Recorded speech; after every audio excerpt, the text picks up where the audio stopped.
ഈ സിനിമയിലൊക്കെ അഭിനയിക്കാൻ വേണ്ടി നടക്കുന്ന കുറച്ച് ആളുകളൊക്കെ കാണും നമ്മുടെ ചുറ്റുപാടൊക്കെ നിങ്ങൾക്ക് നോക്കി അറിയാം. അപ്പോൾ അവരൊക്കെ ചെറിയ ചെറിയ വേഷങ്ങളൊക്കെ സിനിമയിൽ അഭിനയിച്ച് ചെറിയ സീനൊക്കെ കാണത്തുള്ളൂ. അഭിനയിച്ചിട്ട് ഈ സിനിമ റിലീസാവുന്ന സമയത്ത് നമ്മളെ ഫ്രണ്ട്സിനെയൊക്കെ വിളിച്ചുകൊണ്ട് പോകുന്നൊരു സാധനമുണ്ട്, സംഭവമുണ്ട്. അതായത് എടാ വാടാ, ഞാൻ അഭിനയിച്ച സിനിമയുണ്ട്, ഞാൻ ഈ സീനുണ്ടെന്നൊക്കെ പറയും. ചിലതൊക്കെ ഇങ്ങനെ കണ്ണടയ്ക്കുമ്പം മാറിപ്പോവും സിനിമ. ചിലതൊക്കെ എന്ന് പറഞ്ഞാൽ ഒരു ഫൈനൽ എഡിറ്റിൽ ആ സീൻ കാണത്തില്ല. അപ്പോൾ നമ്മളിങ്ങനെ തിയേറ്ററിൽ നമ്മളെ അമ്മയോ അല്ലെങ്കിൽ നമ്മുടെ കൂട്ടുകാരൊക്കെ ആയിട്ടിരുന്ന് കാണാൻ പോകുമ്പോൾ നമ്മുടെ സീനിങ് ചിലപ്പോൾ മറ്റേ പോപ്കോണൊക്കെ തിന്നുന്ന സമയത്ത് സീൻ മാറിപ്പോവും. അല്ലെങ്കിൽ ചിലപ്പോൾ ആ സിനിമയിൽ ആ സീനെ കാണത്തേയില്ല.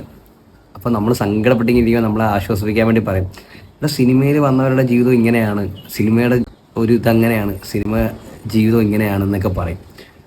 അതൊക്കെ ഓക്കെയാണ്. പക്ഷേ ഈ സിനിമ തന്നെ ജീവിതമായിട്ട് കൊണ്ടു നടക്കുന്ന ആളുകളുണ്ട്. അവരെ സംബന്ധിച്ചിടത്തോളം അത് താങ്ങാൻ പറ്റുന്നതിനപ്പുറമായിരിക്കും. അനുഭവിച്ചിട്ടുള്ളവർക്കറിയാം ഇല്ലേ?